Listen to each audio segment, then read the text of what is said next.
Lynette is a nasty, nasty woman. Ew. Ew, ew, ew, ew, ew.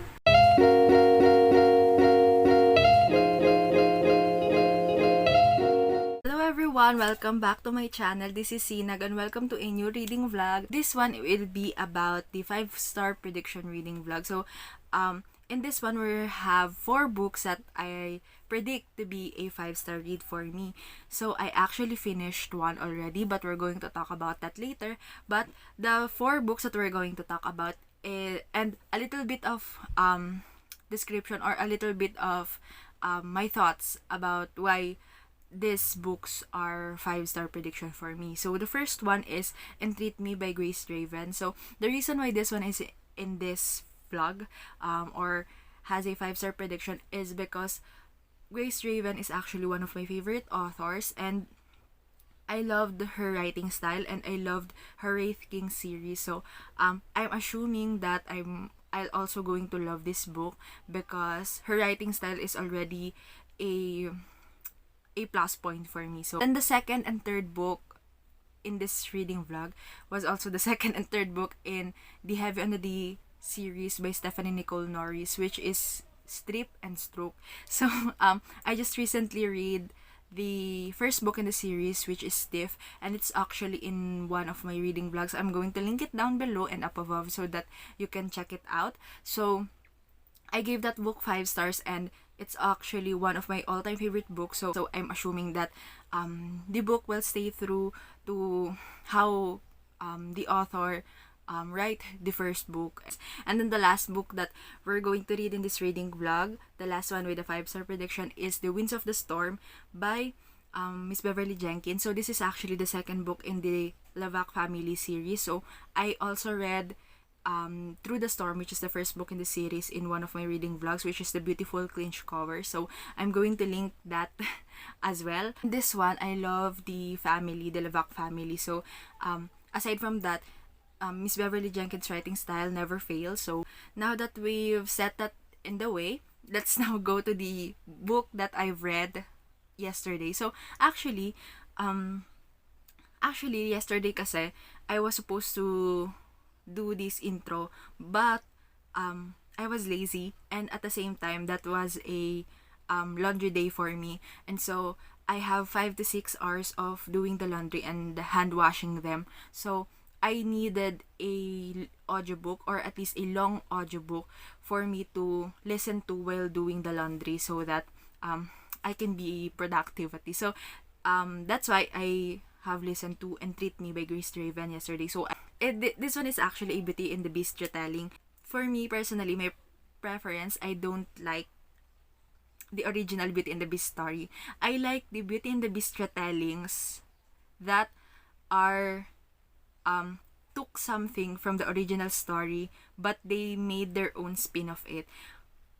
But the original is annoying to me, and I really don't like it. And this one, the kind of retelling that it is too close, or too close, or too much the same to the original Beauty and the Beast story, and I really hated that. But the only thing that differs from the original story to this one is the first couple of chapters. In this one, our Beast was cursed by his wife, and he's not the only one cursed, but also their son. So that's already the difference. And the plot point in which the Beast got Belle with the father and something like that, that was different in this one, because in this one, her sister Sina, our main character sister Sina, was the one who goes with the Beast, with Ballard's son Gavin, and go to their castle, and Louvain, our main character, our heroine, goes after her. So I like that part, like how Draven put her own spin to it, to the Beauty and the Beast story. But then the middle is very boring for me. Like, nothing happened. It's just mundane, boring stuff, and I really don't care much. And then the last part of the book is very Beauty and the Beast, from what happened in the original story, with the mirror, with the annoying as fuck father, who, for me personally, I just wanted Louvain and Sinya to just disown him and let him do whatever the fuck he wanted to do because he's so fucking annoying, like the original father in the Beauty and the Beast. Anyway, I'm so annoyed with that person. So last part of the book is very annoying. Part is a very annoying for me, and I really didn't enjoy that part. I just wanted the book to be over. Let's now go to our main characters, Louvain and Ballard. So I think they are okay, but I don't think they have anything special with them for me to be able to remember them after doing this. So to be very honest with you, after finishing that reading or audiobook experience yesterday, if I was not taking down notes of who our characters are and what happened, to be very honest with you, I would say that I can't remember anything. And aside from that, they also felt like the Beast, Ballard, also felt like the original Beast in the story. And Louvain, I don't know, she's bland. She's kind of bland. I like Sinya more because at least, well, no, I don't like her. Basically, I don't like anyone in this story because they are either bland or they are just fucking annoying. So let's now talk about the book in general. So I think the premise and how this book started is very interesting and very intriguing. I like what Grace Draven did with the premise and the introduction in this book.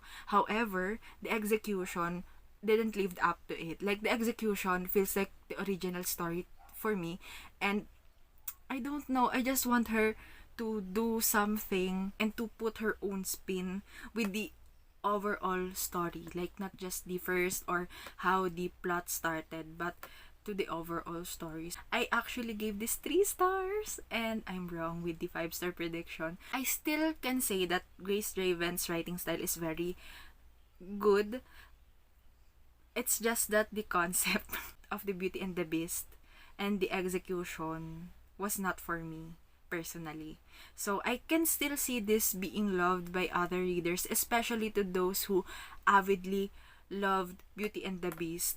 Hello, so I'm in the 28% mark of Winds of the Storm, and I'm really loving it. It's really fun. It's really fun right now, and what do you call this?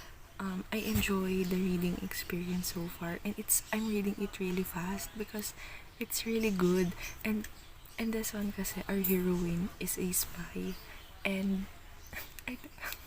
my brain is clearly not working well, but in the scene that I have just read, she just put, because she is a spy and she was pretending to be a what do you call this, a head of a brothel in that place in New Orleans, and she was, of course, the well-bred women, or the women who's not, I don't know how to I don't know what to call them, but the women who are considered to be well-bred in this book looks down on her because of her profession.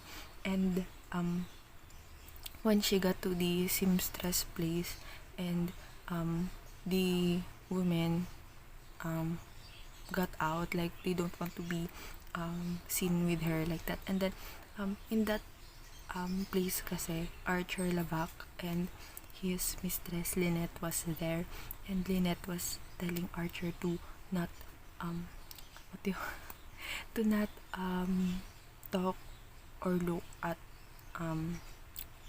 Zara, because Zara is her name, but in this one, her like stage name is Domino, because she's using a kind of mask to mask herself, to mask her face, because she was afraid if people will know her, because she has helped a lot of people before, because her because aside from being a spy, she's also was tasked to save other spies, something like that.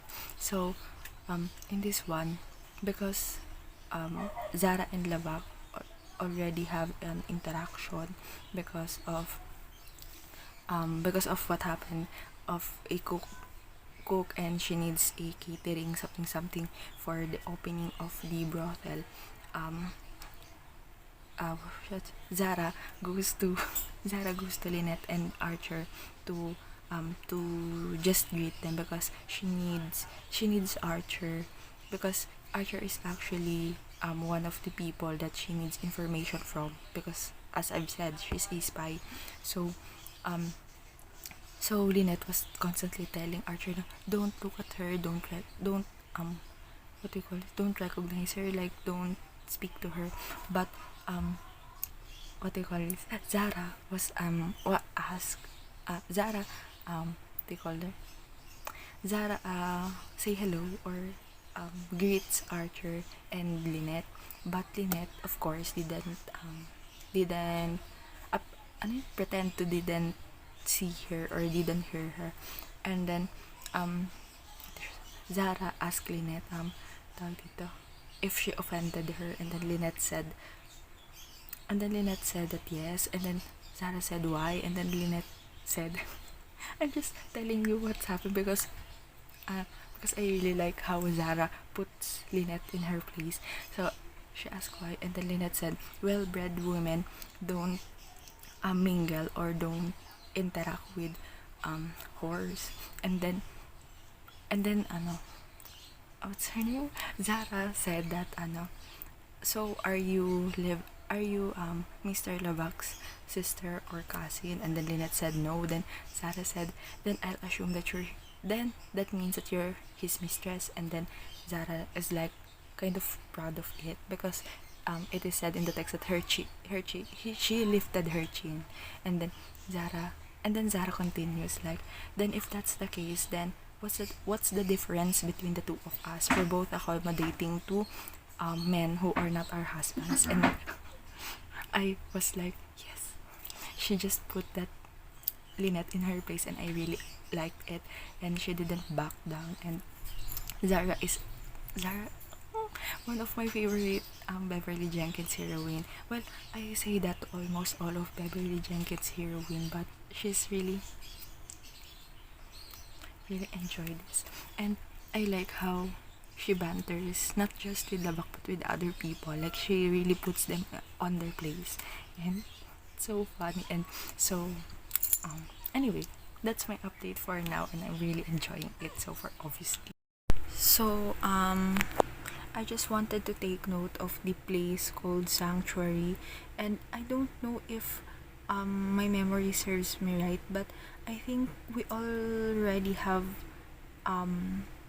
seen what the sanctuary looks like, because if I don't know if I'm right, but I think the place where Deer was staying, Deer from Always and Forever, it was called Sanctuary as well, but I don't know, I'm really not sure. I kind of forgot about it na, since after reading that book, I just what do you call this? I just purposefully forget all of what happened, except, well, technically I can still remember what happened, because I really because it elicits a lot of anger inside of me, so I can remember all of that. But the other details, the minor details with regard to the with the place and the town and the other characters, I kind of forgot na. So I don't know if you have read and remember the details in Always and Forever by Beverly Jenkins. Can you please tell me in the comments down below if the sanctuary that was mentioned in this one, and if you also what do you call this, read this book, Winds of the Storm, please comment it down below if the sanctuary that was mentioned in this one is the same as the sanctuary that was the place where Deer was staying in Always and Forever.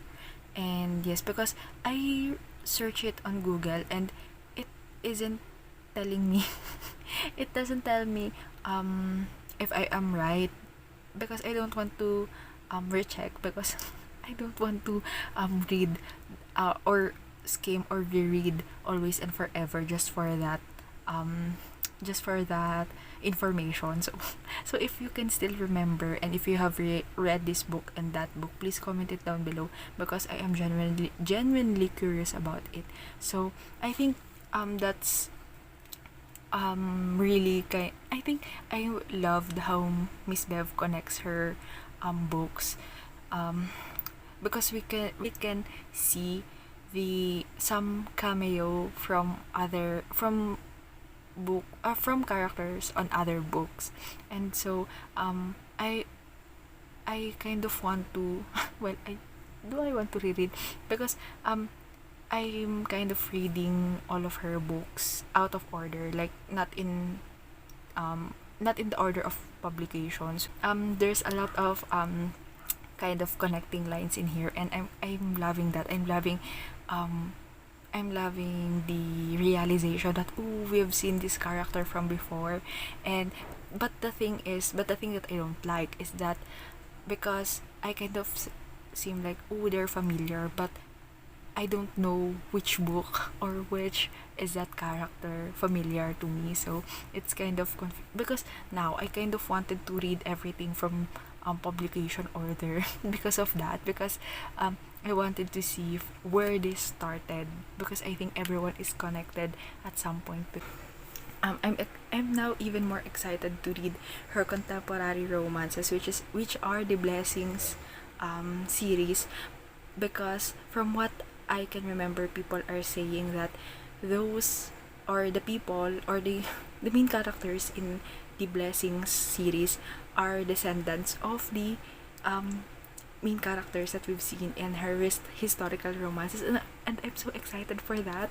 And so my goal now, because I think I have a couple of books left na lang. I think, if I'm not mistaken, I think I still have at least five to six books, historical 5 to 6 historical romances from her. And then after that, I don't know if I'm going to read everything from publication order again, but I think I'm going to read first the contemporary romances, and so the Blessing series basically. And then if I felt like it, then I'm going to start from the very start. So I was forced to recharge my ring light at the middle of the night, because I just wanted to update you all that Lynette is a nasty woman. Like, she's been putting her period blood, or drops of her period blood, on, what do you call this, on Archer's food every month, and they've been together for, I think, 3 years. Ew. Anyway, I'm kind of having predictions na right now on who are the people that will hurt, what do you call her, Zara, because usually there's a formula in Miss Beverly Jenkins, and I'm proud to say that because I don't usually predict things, I don't do that. So now that I'm much more aware of her arc, or the arcs in her books. It is always at the, I think, 80% mark, or and the 80 or 90% mark, where something bad will happen to the heroine, and it will be resolved immediately. Like, it will all happen in one chapter. And in this one, I think it is going to be in, what do you call this, I think the final act, or final third act conflict will be both from Etienne and Lynette. So we'll see, because I'm already sure of that. But right now, I'm enjoying this much more. I'm enjoying the foreshadowing much more, because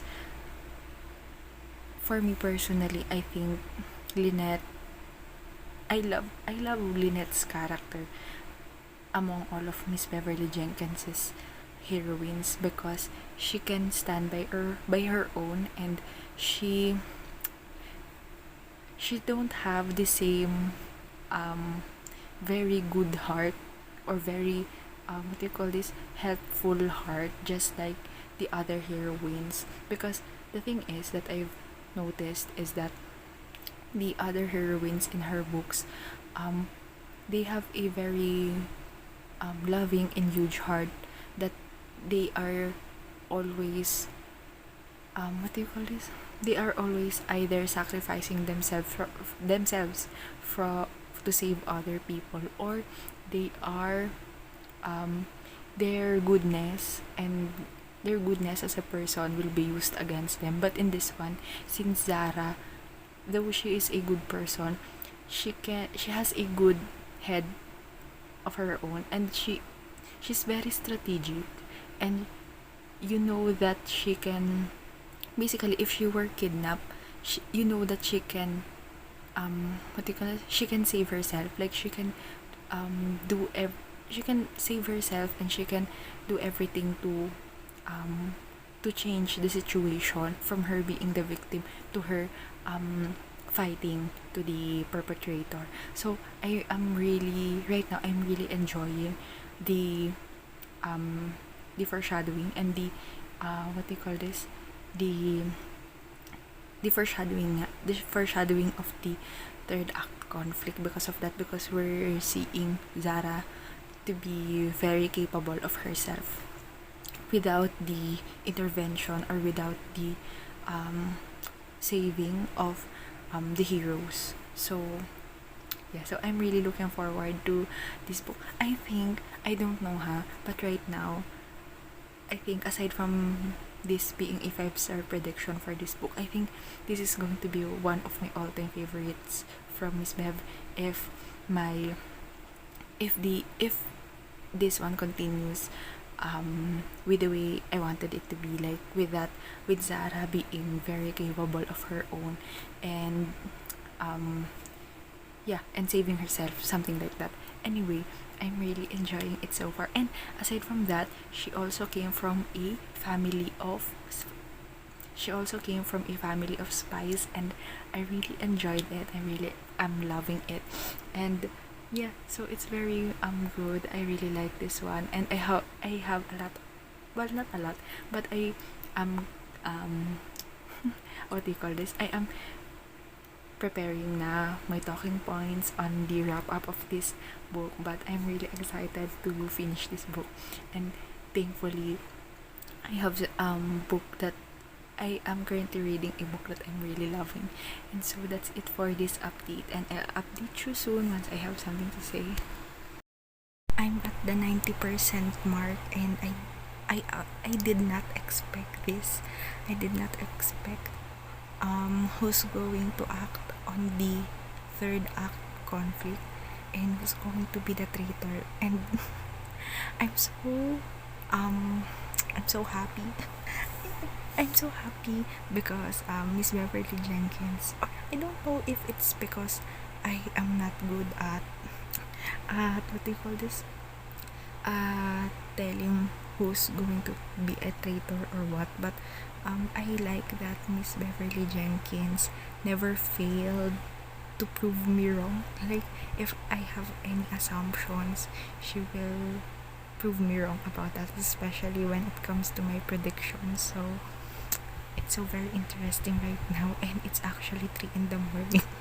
But I still have one chapter left and an epilogue to finish, and I think I'm going to finish that tonight, so that I'll just wrap up everything tomorrow morning or later morning. Hello everyone! So I finished Winds of the Storm last night, and so this is the second book in the Lavac family series, obviously written by Miss Beverly Jenkins. So I gave it 5 stars, and this is actually one of my all-time favorite books, and of course one of my favorite books from Miss Bev herself.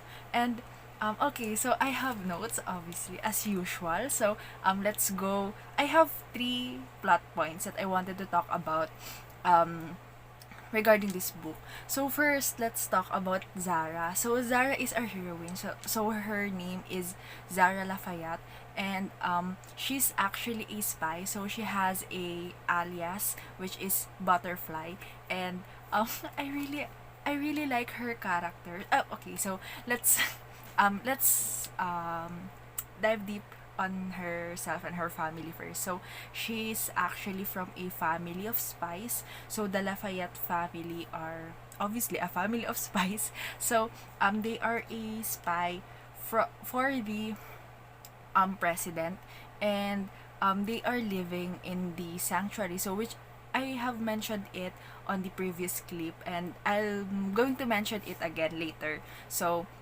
that's all what I'm going to say right now about that. And I really, for me, I think she is my favorite heroine so far on all of Miss Beverly Jenkins's book, and I have read quite a lot of her historicals already. So I think I'm confident to say that right now she's my number one favorite heroine. And I really enjoyed this one. I really enjoyed um, her as a character and as a person. You really can see her humanity. And aside from that, I loved how she acts like a chameleon. Like she can disguise herself. She can transform herself whenever she wanted, from being a country girl to a madam, and then to an older lady, and then another, and then go back to the country girl. And she's so very versatile and flexible, and I really enjoyed seeing her. She's kind of an actress, and I really adored how she basically do her spy duties. And yes, so I really enjoyed this one. She's I aside from the fact that she's a spy, the entire the how the what do you call this, how the plot and the characters really supported each other, and how they really make a very interesting um story in this book. They made a very interesting reading experience as well. So so that's what I want to talk about, because to be honest with you, Archer, our hero, is kind of okay. Like I really don't have much of a strong opinion about him. I like him as a character, but I don't know. I feel like him and Raymond, his older brother, which is the hero in the first book, which is Through the Storm, I think they they kind of have a similar, they are they have similar personalities or attitudes. And yeah, so I think and for me, from what I have read, I think their difference is that Archer um is very like fashionista, like he can he can mix and match articles of clothing in a beautiful way that will make the wearer of that pieces of that gown, for example, beautiful, or a very attractive combination. But in the opposite of that, Raymond is very not good aesthetic aesthetic wise, and in fashion sense, anyway, something like that. So I really don't have a much say about it, but from what I can say is that so far I like their family, the Lavac family. Zara is, I think, the most prominent figure in this book, and she really deserved that. She really deserved that exposure. Okay, so let's now go to the second point that I wanted to talk about, which is the setting. Okay, so actually, I pointed here that there are two settings that I wanted to talk about. So the first one is the Madame Domino's Gentleman Club in the New Orleans. I love the idea of um that club, of that institution. Aside from the actual building, like the architectural aspect of it, in my mind, it's really beautiful and very sleek and elegant. And then aside from that, when you get to know the rooms and the interior of the place, it's really beautiful in my mind. And I loved how Miss Beverly Jenkins really um really set that up, like how she wrote it, and I really enjoyed that, and I love seeing it in my head. And aside from that, because obviously this one is a gentleman's club, so we have a lot of steamy scenes in here. I mean, not just in between our main characters, but steamy scenes in the general, because the actual place that she's heading, or she's being the head of, is an actual steamy scenes place. So so we've seen a room where the voyeurs can see and all of that. I don't know. I just adore how Miss Bev really effortlessly wrote this place, and I don't know, I I love this, and I was really so sad when it was set on fire, because I don't think the building deserved that. Anyway, so aside from that, I just wanted, before we go to the next one, I just wanted to note then that I also enjoyed reading Alfred. So he's the kind of bouncer in that, and the personal bodyguard of Domino, which is the name of Zara whenever she uses a mask to as and playing as a madam in that house. So that's why Madame Domino. So because her name is Domino. So anyway, I really enjoyed reading about Alfred, because he's really dedicated to his job, and he really his heart was really in a genuine place to protect not just Zara, but also the girls that they have there. So I really enjoyed that. And then the next setting that I wanted to talk about is the sanctuary in South Carolina. So just like what I've said in the previous clip, please comment down below if I am correct that the sanctuary that was mentioned in this one is also the sanctuary that is what do you call this? That is mentioned in what do you call that book?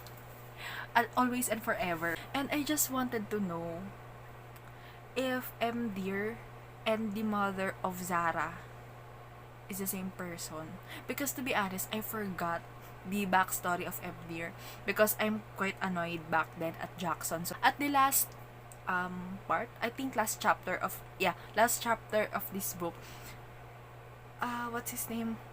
Archer goes to South Carolina and goes to the attempted to go to the sanctuary and propose to Zara, and we actually didn't see him, or didn't see the sanctuary in his eyes. But so let's now go to the plot. So this one I wanted to talk about. Okay, so first I wanted to talk about the spider web concept. So basically the spider web concept is like the flow of communication in the spies, or the community of spies, or in the spies at that place in the New Orleans. So Zara is actually one of the spiders, and then there are people who feed the spiders information, that because here Zara is one of the spiders, and then the spider's task is to disseminate information in the web. So basically it was saying that the spider has many connections. And then I think the very head of that is Henry Adams, if I am correct. This is going to be hand in hand in the next point that I wanted to talk about, which is the Reconstruction in America. So as someone who was not an American, I am not really well versed, and I really don't know much about America's history. So it's really eye-opening to read. And aside from that, another side note, I love Miss Beverly Jenkins' author notes, because all of the references that she used during the researching part, or during her research of the of the happenings and events that happened during that time period she was writing, was very informational. Though I am still yet to educate myself more in that matter, but Henry Adams was, I think, an actual real person. And Miss Bev mentioned his, or a book about him was mentioned in the references, or yeah, in the references cited by Miss Bev. So I am curious read to read that book.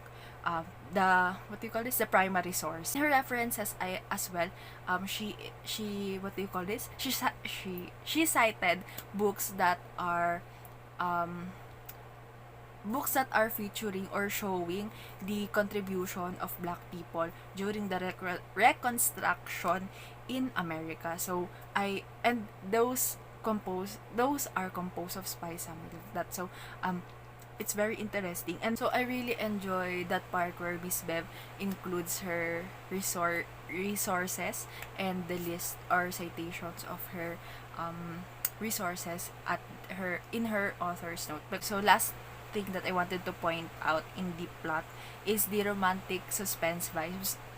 So I like that. So in general, I really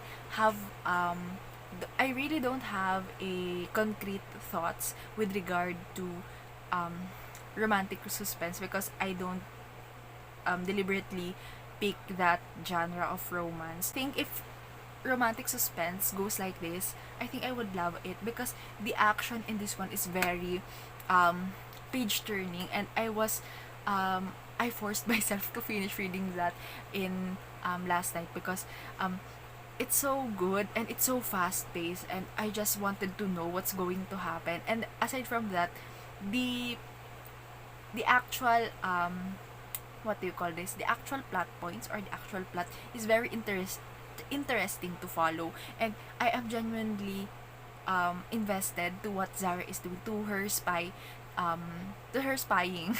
spying things around. And and I also, because I connected with her the most, and I am rooting for her and wanted her to basically finish her job, and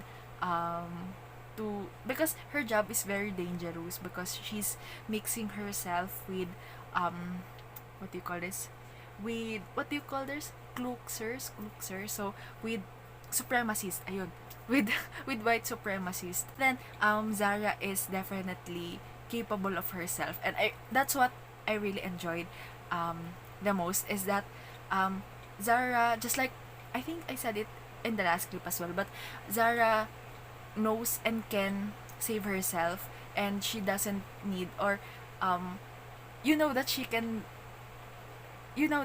save herself in any way, shape, or form. And even if what's his name, Archer, for example, won't be able to save her during that last during that last kidnapping of her, I know that she can get herself out of that situation by her own. So that in that thing, I am assured that no matter what happened to Zara, she can go through it. She can find ways on how to escape, and how to change herself and adapt and be a chameleon and all of that. So I really enjoyed that. So that's all for this update, and we still have 2 books to read. So the Strip and Stroke. So actually I have made progress na in Strip, but I was not able to update you. But I am really liking it. We're seeing different flavors of the den. So it made me kind of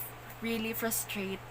Well, not too much, but a little bit, because we are in the point where Patience just chose, what's his name, Lincoln, as his partner in the den. And the thing is, they consider themselves friends, because they talk with each other on the phone. They talk each other on the phone and in person many times. And then in this one, because the only way for me to because he has a mask, so obviously she's not going to see his face. But aside from his stature and his what do you call this, stature and his body composition, or how or the build of his muscles, or his body, something like that, or the build of his body, aside from that, his voice, I think, should be easily discerned, because they have been talking for quite some time na, and they obviously have spent so much time together. So it's kind of unrealistic how well, it's okay to me. I don't really mind, but I just wanted to point out that don't expect too much when it comes to the hidden identity aspect of this book, because just like the first book, they are very, you need to suspend your disbelief, especially because it's kind of obvious. So this one is very exciting for me because Patience was able to identify who Gideon is. Like, Gideon and Lincoln are the same person, so it's much more interesting right now because she was able to find that out on the halfway point. And so I'm really excited to read how are they going to interact with each other, because both of them already know who each other is. So yes, I'm in the 71% mark, and I'm really enjoying it so far, and it's just so fun to read and very fast to read as well. So I think I'm going to update you next once I finish the book, but we'll see if I have something more to say with regard to the last 30% of the book. I just wanted to update you all that I finished reading Strip by Nicole Norris. So again, this is book 2 for the Heavy on the D series or trilogy, and this is about Patience and Lincoln. So okay, I have 4 talking points in here, so I think let's go to the den. So let's talk about the den. So this one, the den was more expansive. We get to know new information about the den, specifically with regard to the choosing of the scenario that you're going to use, or yes, to where or what room are you going to stay. So that's pretty interesting. And aside from that, we also get to see how how the men in this one, because this is a male strip club, how the men talks with the owner, which is Daniela, and how they communicate. And I just love the overall importance of consent in this one, in the den in general. And I really appreciate seeing that everything that they do, even if it's just something small, everything should be put on paper and have a contract so that both parties will be protected, just in case anything happens. So I really appreciate that. And we also get to know that the den was actually a family heirloom. So in this one, it's very interesting because we get to see the parents of Lincoln, our hero, because there's this one scene wherein his mother was talking to him and I forgot to him and Patience, and she was basically telling them that Lincoln was conceived during one night in the den. So that's very interesting. So and she also mentioned that back then it was the father who owns the den, but right now it's obviously on Daniela. So I don't know if Daniela will, if we're going to get to know Daniela more, but I wish so because I think she's a pretty interesting character, or yeah, character in this one. So let's now go to the second thing that I wanted to talk about, which is the book in general. So I think this one is steamier than Steve. It definitely has a lot more of the BDSM element compared to Steve. I think Steve is definitely on the vanilla side, while this one goes there. So so that's the thing that I like overall in this book. While in this one, there's a lack of friendship spotlight that I've seen. So in Steve, we've seen a lot of family and friendship interactions with them.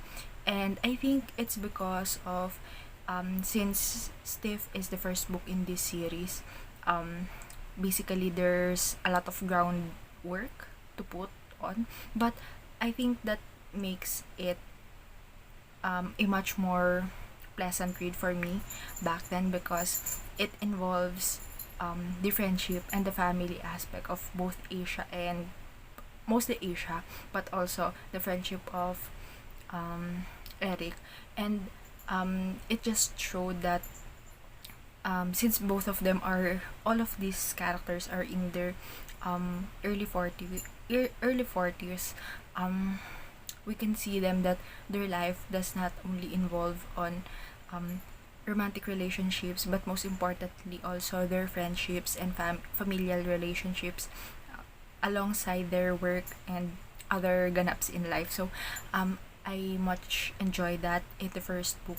In this one, we focused more on Patience and Lincoln, and we get to see some friendship moments, but it's definitely not the kind of the girl bonding and the it's not up to par with what we've seen in the first book.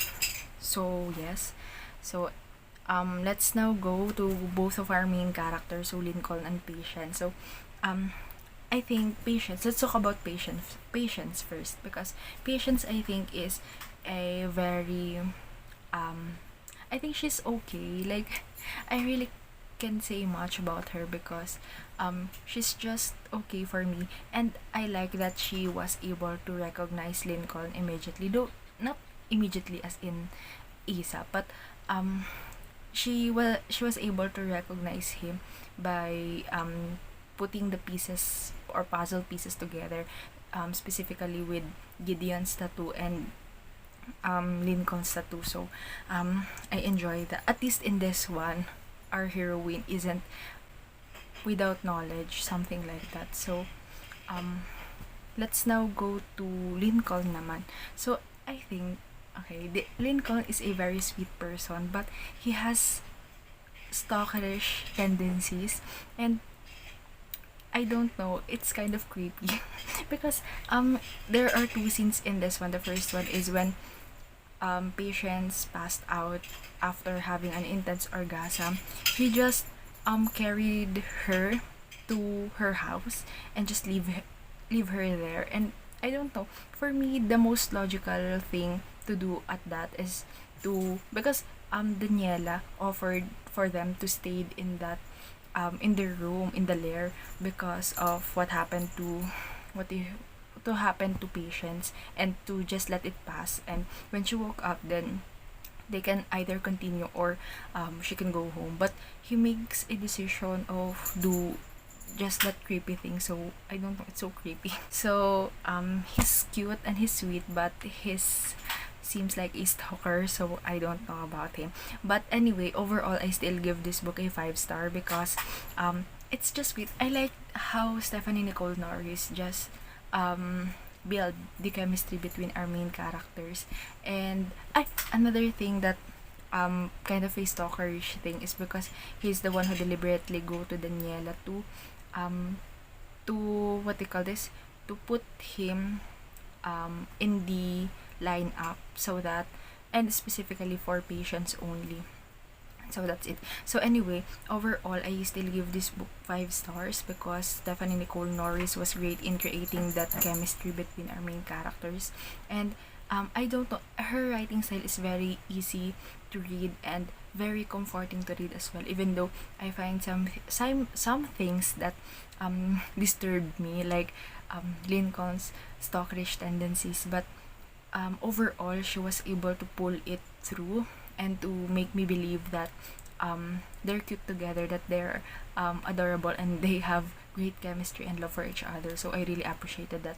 And though it's not a favorite, just like the first book, it's still a great 5-star read for me. So yes, so we're now going to the last book in this series, and the last book that I'm going to read in this reading vlog, the third book, entitled Stroke. So I'm currently actually reading it right now. So that one is about Brandy and Michael, and so far it introduces a much more different approach to the den. So what I like so far in this trilogy, so this Thief, Strip, and Stroke, is that we get to see different aspects of the den. So we're not approaching it the same way as how Asia did it. So I like that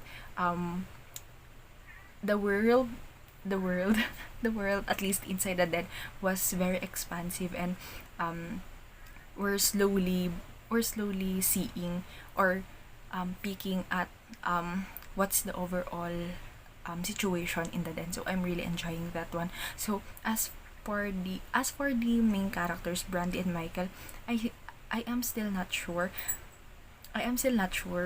Because I think Michael is also exhibiting stalkerish tendencies, just like Lincoln. So I think Eric is really the deal. So anyway, Brandy, I still don't have a solid thing to say about any of them. So I'm just going to shut up right now and just read, and I'll update you once I have something more to say about those two. So anyway, that's my update for this clip, and I'll see you later. It's 3 a.m. and I already finished reading Stroke, and I'm so happy. Yeah, so I'm excited to read Daniela's book, and anyway, I'm just so happy because I'm finally done with this reading vlog. So I'm going to wrap it all up tomorrow or when I have time. So yes, that's all for me. I just wanted to say that I'm finished now. Hello everybody. So it's been a month since I last finished this book, and to be honest with you, I had a very rough month back in May. So I'm just I kind of forgot na some of the um key points that I have stored in my mind back when I was reading this book. And so I'm kind of thankful that I have an outline here of my thoughts about this book back then. But I'm just going to go through with it right away, because to be really honest with you, I'm kind of head empty right now. But I gave this book a 5 star, and to be honest, this series or this trilogy is really good for me. I loved how this wrapped up everything, and I love that we get to see each of the all of each of the three friends have different circumstances wherein they have entered or found the den. And so it offered us different perspective towards the den and how to enter it, and a much more layered what do you call this, world building, so to speak, of the den. And anyway, I like this one. The hero is very book boyfriend vibes, just like the first two heroes in this one. I'm kind of forgetting what their names are already because it's been a while. I still like the first book more, like it is my favorite, and then maybe this is the second one, and then the last one is the middle book. Anyway, my only critique of this book, I think, is that the epilogue focused on Daniela more. Daniela is the owner of the den. I want the epilogue to be focused more on Brandy and Michael. So that's their name, Brandy and Michael, because this is their book. But the epilogue of this one mainly wrapped up the experiences of the three ladies going to the den and showing maybe a glimpse of who is Daniela.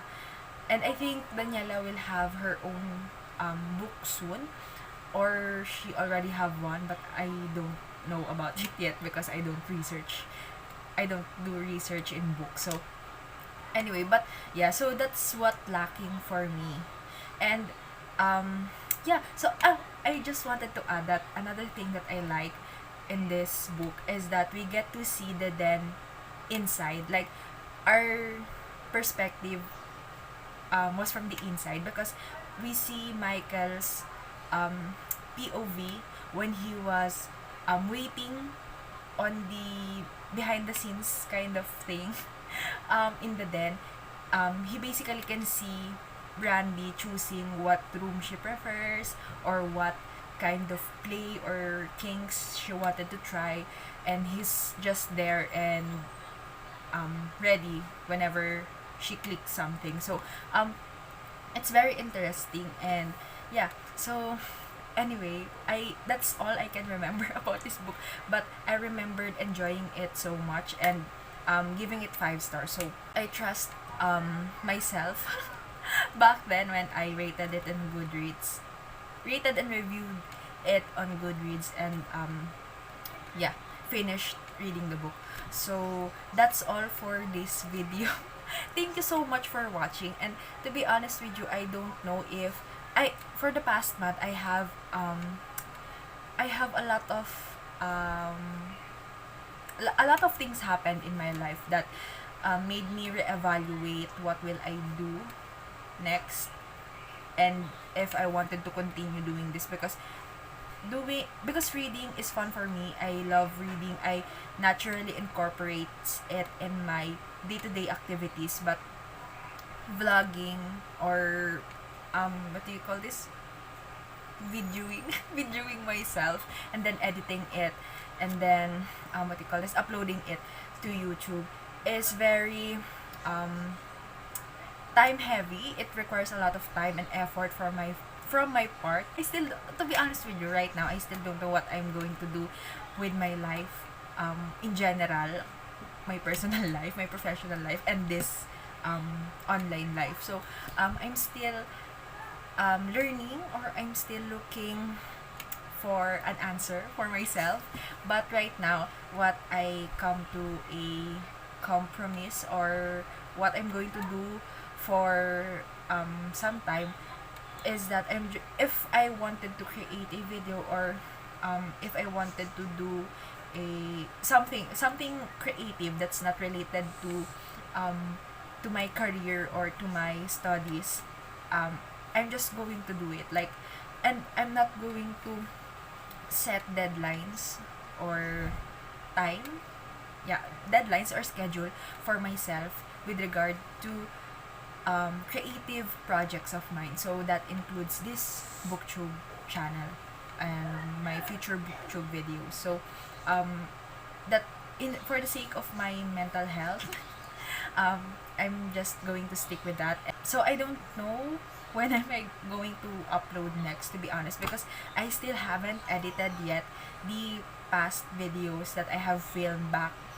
on the first half of 2022. And so I don't know, but my plan is at least to post at least 2 videos every month. And I am not going to set any more posting schedule for my sake. And yes, so this is a hobby for me, and this is a very fun hobby for me, and I just wanted it to stay there right now, at least right now in my life, because I wanted to focus more on other avenues and other things in my life aside from this. So this is a so that's all. So that's all update for this channel, and maybe a little bit in my life. But anyway, that's all for this video. Thank you so much for watching, and I hope to see you soon. Yeah, to see you soon. So anyway, that's all for me today. Thank you, and